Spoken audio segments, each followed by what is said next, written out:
Kembali lagi bersama saya si Unyi. Abangus. Di video kali ini Sunyil akan membahas Komando 1985.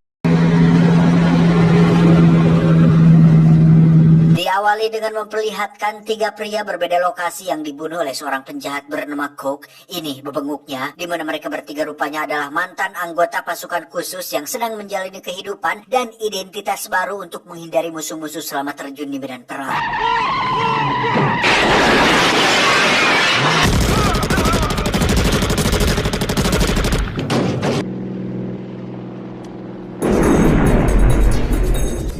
Dan kisah akan berfokus pada pemimpin mereka, yakni John Matrix, seorang pria berotot berpangkat kolonel yang juga memiliki identitas baru, hidup berdua dengan putri kesayangannya bernama Jenny di sebuah kota kecil yang jauh dari hiruk-pikuk perkotaan.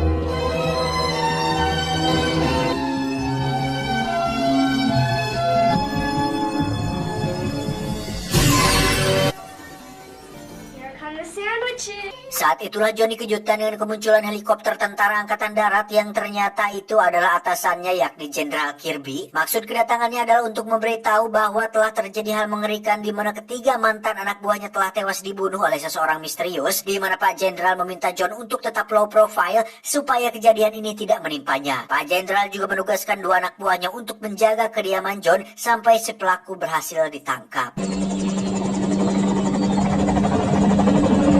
Namun baru saja Pak Jenderal pergi, muncullah kelompok penjahat yang langsung menembaki kedua penjaga. John menyuruh Jenny untuk bersembunyi di kamar, sementara dia sendiri akan pergi ke gudang untuk mengambil senjata.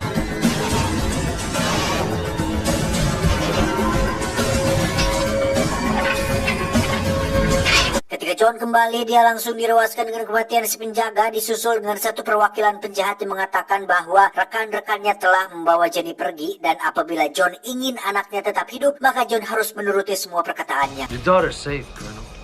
Whether she stays that way is up to you. Alih-alih ingin sok berkuasa dan mengintimidasi, si wakil itu pun harus mati dengan bayaran kecil karena mati duluan, di mana John langsung pergi ke mobilnya untuk mengejar mereka. Namun karena mesinnya sudah dirontokkan, John pun mendorong mobil tersebut, menaikinya dan mengejar para penjahat itu dengan menggulutukan mobilnya.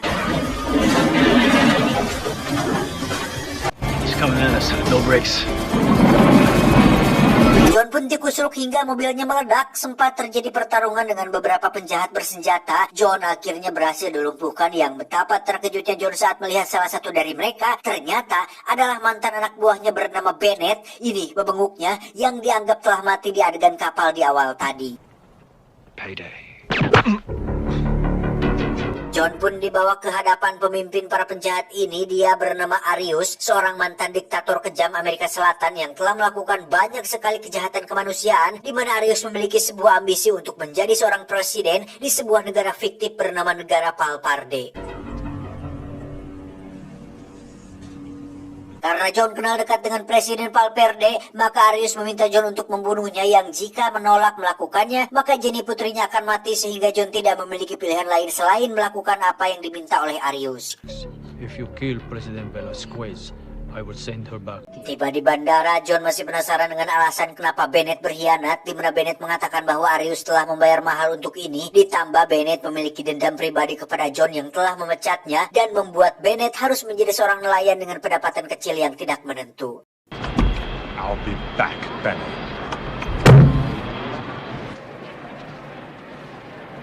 We're running late, buddy. Temani satu penjahat bernama Tatang, John akan menempuh perjalanan selama 11 jam menuju negara Valparde, yang apabila sampai di sana si Tatang sudah mati atau John bertindak macam-macam, maka Arius akan segera membunuh Jenny. Open your mouth again, and I'll nail it shut. Di situ juga ada seorang penjahat yang mengawasi keberangkatan mereka. Dia bernama Ujang. Ujang bertugas untuk melaporkan pemberangkatan ini dan terus mengawasi sampai pesawat berhasil lepas landas.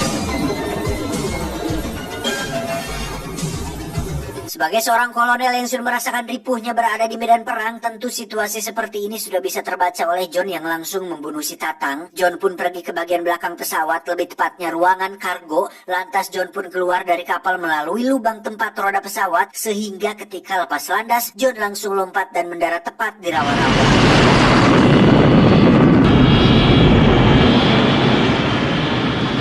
John memiliki waktu 11 jam sebelum Arius menyadari jika dia tidak berangkat, sehingga dengan waktu sesingkat itu, John harus segera mengetahui lokasi tempat Jenny disekap dan menyelamatkannya sebelum semuanya terlambat. John pun kembali ke bandara untuk mencari si Ujang yang ternyata sedang menggoda seorang wanita bernama Cindy. Ini rarainya, ketika Ujang akan pulang ke markas, John pun meminta Cindy untuk jangan melawan, cukup ikuti saja kemana perginya si Ujang, dan John tidak akan menyakitinya. Follow him. Don't get offended by this question, but are you gonna kill me or something? Sampai di mall, John meyakinkan Cindy bahwa putrinya telah diculik dan Ujang adalah satu-satunya kesempatan dia untuk menyelamatkan Jenny, di mana John meminta Cindy untuk merayu si Ujang, menggiringnya ke tempat sepi, dan John akan mengurus sisanya.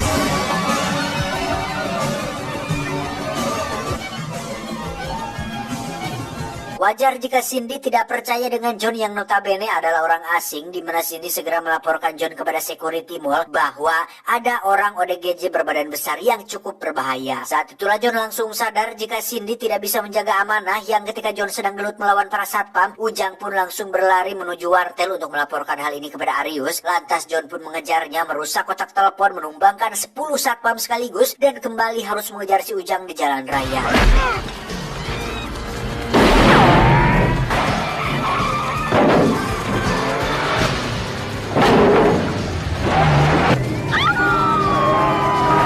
Sampai di dekat tebing, John pun menyenggol mobil Ujang hingga dia terguling, kemudian menggiwingnya tepat di atas jurang, di mana saat Ujang sudah memberitahu di mana dia menginap, John pun langsung menjatuhkannya. Remember Sally when I promised to kill you last?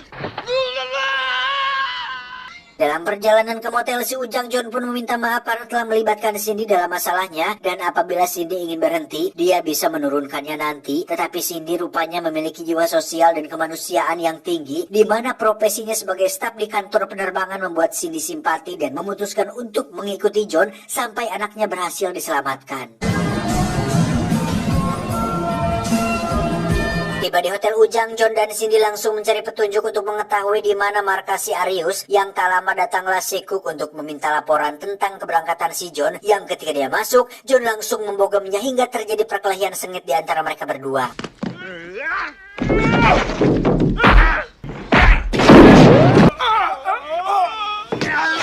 Cook pun tewas tertusuk patahan kayu pintu. John dan Cindy segera memeriksa dashboard mobilnya dan menemukan surat pengisian bahan bakar pesawat yang dengan profesinya sebagai staf penerbangan membuat Cindy bisa langsung mengetahui jika lokasi markas Arius berada di sebuah pulau yang harus menggunakan pesawat untuk bisa sampai di sana. Was refueled at pump station 32, Pacific Pier. That's San Pedro.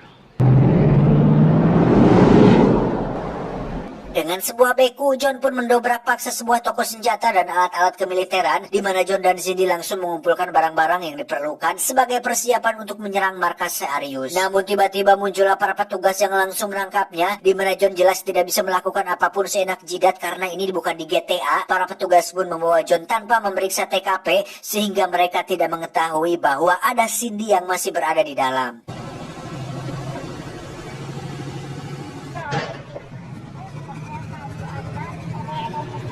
Saat dalam perjalanan ke kantor polisi, Cindy pun menggoda para petugas tersebut yang membuat mereka kehilangan konsentrasi. Lantas Cindy menghentikan mobilnya, mengeluarkan roket launcher, dan hanya bermodalkan buku pedoman, Cindy pun menembakkan roketnya yang langsung membuat mobil polisi meledak.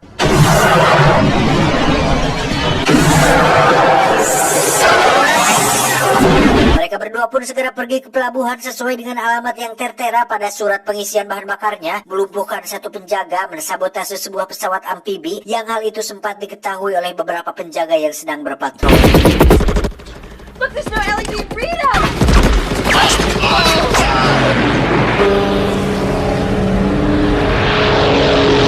Ketika sudah lepas landas, mereka pun dihubungi oleh pusat angkatan udara yang menyuruh John untuk tidak memasuki kawasan larangan terbang, di mana Cindy lagi-lagi memberikan kontribusi dengan menurunkan pesawatnya dekat dengan permukaan air sehingga pesawat tidak bisa tertangkap oleh radar. Bersamaan dengan itu kita bisa melihat Jenny sedang dikurung di sebuah ruangan, dan berkat didikan cerdas sang ayah, Jenny memiliki inisiatif sendiri untuk kabur, yakni dengan mencongkel dinding kayu menggunakan alat keras yang ada di sekitarnya.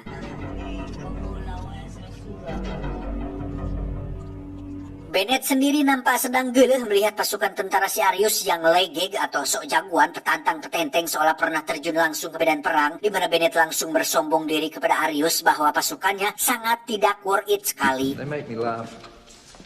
If Matrix was here, he'd laugh too. Bennett pun langsung menceritakan pengalaman dirinya dan John yang bisa membunuh puluhan bahkan ratusan musuh dalam sekejap, yang hal itu justru membuka tentang tabir kelemahannya sendiri, di mana Arius akhirnya sadar jika alasan Bennett berkhianat adalah karena terobsesi dengan sosok John yang lebih hebat darinya, yang kesempatan ini digunakan Bennett sebagai ajang untuk unjuk gigi bahwasannya dia merasa lebih jago, hebat, tangguh, dan lebih cerdas. You are afraid of Matrix. Of course. Dengan peta yang dia temukan di dashboard Cook, mereka pun akhirnya sampai di pulau yang dituju. Cindy disuruh untuk menunggu di pesawat dan menghubungi Jenderal Kirby, sementara John akan mengakhiri ini semua dengan menghancurkan markas si Arius demi hanya untuk menyelamatkan putri tercintanya.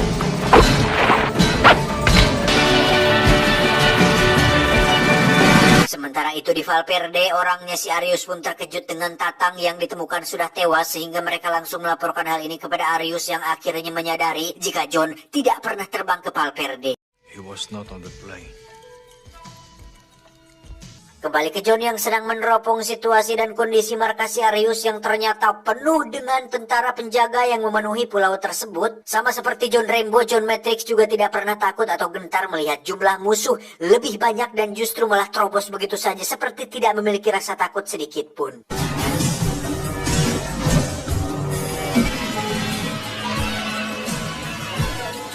Tanpa membuang waktu atau ngefront di semak-semak, John langsung melumpuhkan satu persatu penjagaan, di mana John juga sudah menaruh peledak kendali jarak jauh di setiap bangunan untuk meledakkan mereka semua sekaligus.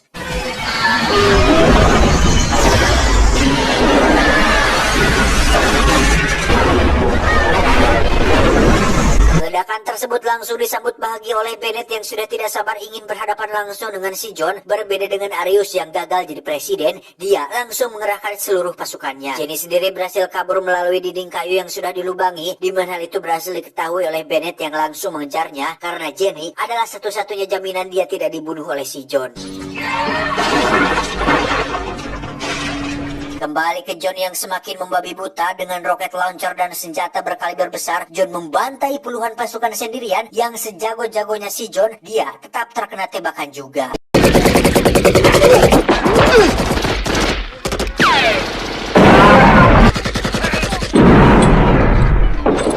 John bersembunyi di dalam gudang kecil untuk mengatasi luka tembak di perutnya, di mana para pasukan yang berada di luar pun segera memberondong gudang tersebut secara tidak paruguh, yang ketika satu tentara masuk untuk memeriksa, John segera menusuknya dengan lencong dan membantai sisanya dengan penuh kebrutalan.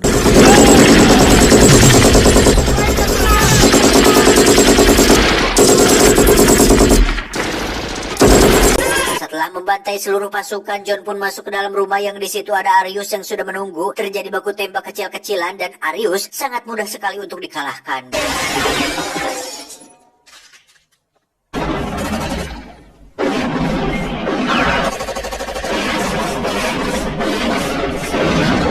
John pun segera pergi ke ruang bawah tanah. Jenny berhasil tertangkap oleh Bennett yang ketika John akan menolongnya, Bennett langsung menembak dan melukai bahu si John. Dengan memanfaatkan hasrat dan ambisi Bennett untuk lebih unggul dan tangguh daripada dirinya, John pun ngabibita Bennett untuk bertarung menggunakan pisau daripada pistol yang hanya tinggal tarik pelatuk macam pesan layar antar saja. Come on, Bennett. Throw away that chicken shit gun. Dan ketika Bennett berhasil terpengaruh untuk melepaskan Jenny, Bennett pun mengatakan, ini baru asik, ini baru ada gregetnya, ini permainan yang gue suka. I'm gonna kill you now! Terlibat permainan pisau yang membuat John kembali terluka, dilanjutkan dengan tangan kosong yang lagi-lagi John agak sedikit kesulitan melawannya, dan ketika Bennett kalah, dia pun curang dengan mengeluarkan pistol simpanannya yang saat itu juga John segera mematahkan pipa, lalu melemparkannya yang membuat si Bennett tewas saat itu juga. Setelah semua selesai, barulah Jenderal Kirby dan pasukan pun datang yang ketika John ditanya, apakah ada yang tersisa untuk kami? John pun mengatakan, ya, tersisa jasad dan beberapa properti yang rusak, juga set lokasi syuting yang hancur, jadi tolong bereskan semuanya. Jenderal Kirby kembali bertanya, apakah kau bersedia memimpin pasukan lagi? John pun menjawab, next time baby.